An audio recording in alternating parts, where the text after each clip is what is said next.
তোমাকে না বলছি বোর্ড দেখে লেখা তুলতে। বাবা, ভালো মতো দেখতে পাচ্ছি না। কম আলোই হতে পারে চোখের ক্ষতির একটি কারণ। ব্যবহার করুন সুপারস্টার এলইডি, যা দেয় সঠিক মাত্রার আলো। আমাদের আগামী বেড়ে উঠুক আলোয় আলোয়।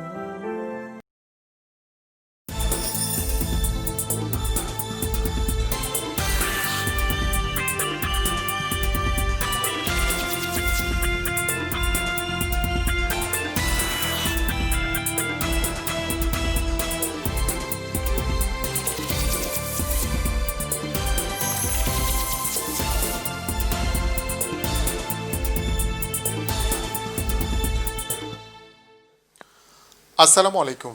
প্রত্যেককে আমন্ত্রণ জানাচ্ছি চেন সংবাদে। পুরো সংবাদের সঞ্চালক হিসেবে থাকছি আমি সাদিক হোসেন। শুরুতেই সংবাদ শিরোনাম।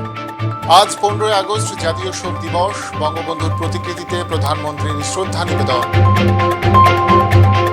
অবসরপ্রাপ্ত মেজর সিনহা হত্যা মামলায় 3টি গুরুত্বপূর্ণ প্রশ্নের জবাব খুঁজছেন তদন্তকারীরা। এবং ইসরায়েলের সঙ্গে চুক্তির বিষয়ে আমিরাতকে হুঁশিয়ার করেছেন তুরস্কের প্রেসিডেন্ট এরদোয়ান। এতক্ষণ শুনছিলেন সংবাদ শিরোনাম। এছাড়াও সংবাদে থাকছে চেঞ্জ টিভির শনিবারের বিশেষ আয়োজন ইবনে সিনা ট্রাস্ট হেলভিও। এবারে পুরো সংবাদ। আজ 15 আগস্ট জাতীয় শোক দিবস। 1975 সালের এই দিনে বাঙালি জাতির ইতিহাসে কলঙ্ক লেপন করেছিল সেনাবাহিনীর কিছু বিপথগামী সদস্য। তাদের নির্মম বুলেটে সেদিন ধানমন্ডির 32 নম্বর সড়কের ঐতিহাসিক ভবনে শাহাদাত বরণ করেছিলেন হাজার বছরের শ্রেষ্ঠ বাঙালি, বাংলাদেশের স্বাধীনতার স্থপতি, জাতির জনক বঙ্গবন্ধু শেখ মুজিবুর রহমান। সেদিন ঘাতকরা শুধু বঙ্গবন্ধুকেই হত্যা করেননি, তাদের হাতে একে একে প্রাণ হারান বঙ্গবন্ধুর সহধর্মিণী বঙ্গমাতা বেগম ফজিলাতুন্নেসা মুজিব, বঙ্গবন্ধুর সন্তান শেখ কামাল, শেখ জামাল ও শিশু শেখ রাসেল, পুত্রবধূ সুলতানা কামাল ও রোজি জামাল। পৃথিবীর ইতিহাসের এই জঘন্যতম হত্যাকাণ্ড থেকে বাঁচতে পারেননি বঙ্গবন্ধুর অনুজ শেখ নাসের, ভগ্নিপতি আব্দুর রব সের নিয়াবাত, তার ছেলে আরিফ, মেয়ে বেবি ও সুকান্ত বাবু, বঙ্গবন্ধুর ভাগ্নে মুক্তিযুদ্ধের সংগঠক শেখ ফজলুল হক মনি, তার অন্তঃসত্ত্বা স্ত্রী আরজু মনি এবং আব্দুল নাইম খান রিন্টু ও কর্নেল জামিল সহ পরিবারের 16 জন সদস্য ও ঘনিষ্ঠজন।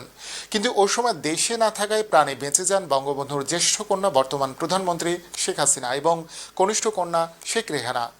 জাতির পিতা বঙ্গবন্ধু শেখ মুজিবুর রহমানের 45তম শাহাদাত বার্ষিকী এবং জাতীয় শোক দিবস উপলক্ষে তার স্মৃতির প্রতি শ্রদ্ধা নিবেদন করেছেন প্রধানমন্ত্রী শেখ হাসিনা। রাষ্ট্রীয় কর্মসূচির অংশ হিসেবে প্রধানমন্ত্রী আজ সকালে রাজধানীর ধানমন্ডির 32 নম্বরে জাতির পিতার স্মরণে নির্মিত জাদুঘরের বঙ্গবন্ধুর প্রতিকৃতিতে পুষ্পস্তবক অর্পণের মাধ্যমে স্বাধীনতার এই মহান স্থপতির প্রতি শ্রদ্ধা জানান। প্রতিকৃতির বেদিতে শ্রদ্ধাঞ্জলি অর্পণের পর হাজার বছরের শ্রেষ্ঠ এই বাঙালির প্রতি শ্রদ্ধা নিবেদনের অংশ হিসেবে প্রধানমন্ত্রী সেখানে কিছুক্ষণ নীরবে দাঁড়িয়ে থাকেন। বাংলাদেশ সশস্ত্র বাহিনীর একটি সুসজ্জিত চৌকস দল এই সময় রাষ্ট্রীয় সালাম জানায় এবং বিউগলে করুণ সুর বেজে ওঠে। 75-এর 15 আগস্ট শহীদদের স্মরণে অনুষ্ঠিত বিশেষ মোনাজাতে এই সময় অংশগ্রহণ করেন প্রধানমন্ত্রী। অবসরপ্রাপ্ত মেজর সিনহা হত্যার মামলায় 3টি মৌলিক প্রশ্নের জবাব খুঁজছেন তদন্তকারীরা। তারা বলছেন এই 3টি প্রশ্নের জবাব মিললেই ঘটনার সবকিছু স্পষ্ট হবে। এদিকে হত্যাকাণ্ডের 14 দিনের মাথায় মামলার তদন্তকারী কর্মকর্তা পরিবর্তন হয়েছে। নতুন করে তদন্তের দায়িত্ব পেয়েছেন জ্যেষ্ঠ সহকারী পুলিশ সুপার খায়রুল ইসলাম। তদন্ত সংশ্লিষ্ট ব্যক্তিরা বলেছেন এই হত্যাকাণ্ডে 3টি প্রশ্নের উত্তর জানা তাদের জন্য গুরুত্বপূর্ণ। 1, এই হত্যাকাণ্ড পরিকল্পিত নাকি তাৎক্ষণিকভাবে ঘটেছে? 2, কার নির্দেশে সিনহাকে গুলি করেছিল লিয়াকত? 3, ঘটনার সময় আদৌ সিনহার হাতে অস্ত্র ছিল কিনা?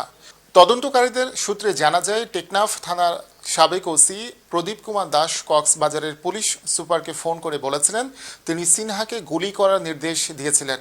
কিন্তু গুলি করার আগে লিয়াকত ওসি না অন্য কারো কাছ থেকে অনুমতি নিয়েছিলেন সে ব্যাপারে আরও সাক্ষ্য প্রমাণ সংগ্রহের চেষ্টা করছে তদন্তকারী দল। সিনহার সঙ্গী শাহিদুল ইসলাম সিফাত পুলিশকে বলেছেন গাড়ি থেকে নামার সময় সিনহার অস্ত্র হাতে ছিল কিনা তা তিনি দেখেননি। আর পুলিশের করা মামলায় বলা হয়েছে গাড়ি থেকে নেমে কোমরের ডান পাশ থেকে পিস্তল বের করে গুলি করতে উদ্যত হন সিনহা। র্যাবের আইন ও গণমাধ্যম শাখার পরিচালক লেফটেন্যান্ট কর্নেল আশিক বিল্লাহ গণমাধ্যমকে বলেন, আরও তদন্তে সবকিছু পরিষ্কার হবে।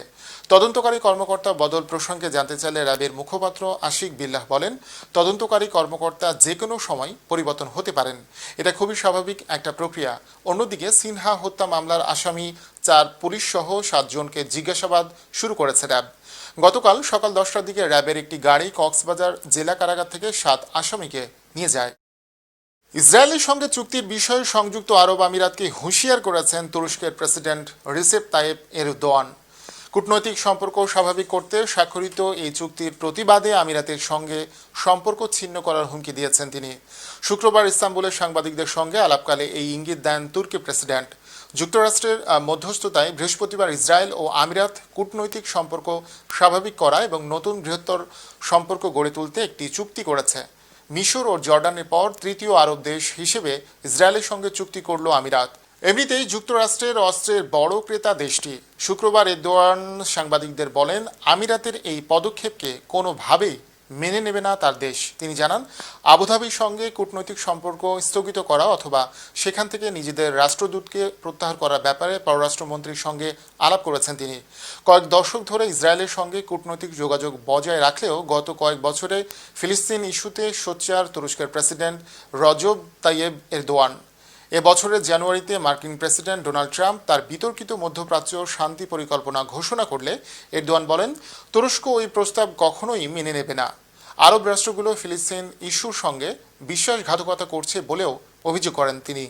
বৃহস্পতিবার ইসরায়েল সংযুক্ত আরব আমিরাত চুক্তি স্বাক্ষরের প্রতিক্রিয়ায় তুরস্কের পররাষ্ট্র মন্ত্রণালয়ের এক বিবৃতিতে বলা হয়, এই কুটিল আচরণের কথা ইতিহাস এবং এই অঞ্চলের মানুষের বিবেক কখনোই ভুলে যাবে না আর ক্ষমাও করবে না। শুক্রবারে এই বিবৃতিতে বলা হয়, নিজেদের সংকীর্ণ স্বার্থে ফিলিস্তিন ইস্যুতে বিশ্বাসঘাতকতা করেও সংযুক্ত আরব আমিরাত একে ফিলিস্তিনিদের জন্য আত্মত্যাগ করার মতো কাজ হিসেবে উপস্থাপন করতে চাইছে। This is the greatest advancements toward peace between Israel and the Arab world in the last 26 years, and it marks the third formal peace between Israel and an Arab nation. প্রিয় দর্শক, খবরের পর জানিয়েছি সুপারস্টার গ্রুপ বিরতি। ফিরছি একটু পরেই।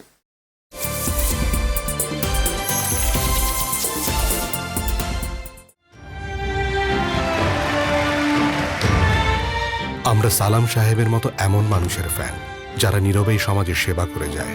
ঠিক তেমনই সুপারস্টার ফ্যান প্রযুক্তির সেরা টাইপ ই ইনসুলেশন থাকায় টানা ঘূর্ণনে কয়েল ঠান্ডা রেখে সেবা দেয় দিনের পর দিন। সুপারস্টার ফ্যান চলে অবিরাম। ব্যাংকিং সেবা থেকে যারা এতদিন ছিলেন দূরে, প্রযুক্তি নির্ভর সহজ ও নিরাপদ ব্যাংকিং সেবা তারা এখন পাবেন বাড়ির পাশেই। ইসলামী ব্যাংক এজেন্ট ব্যাংকিং আপনার পাশেই।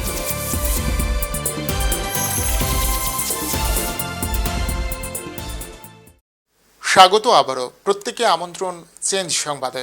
প্রিয় দর্শক, এবার ইবনেসিনা ট্রাস্ট হেলথ ভিউ আজ থাকছে কাঁঠালের পুষ্টিগুণ সম্পর্কে কিছু তথ্য।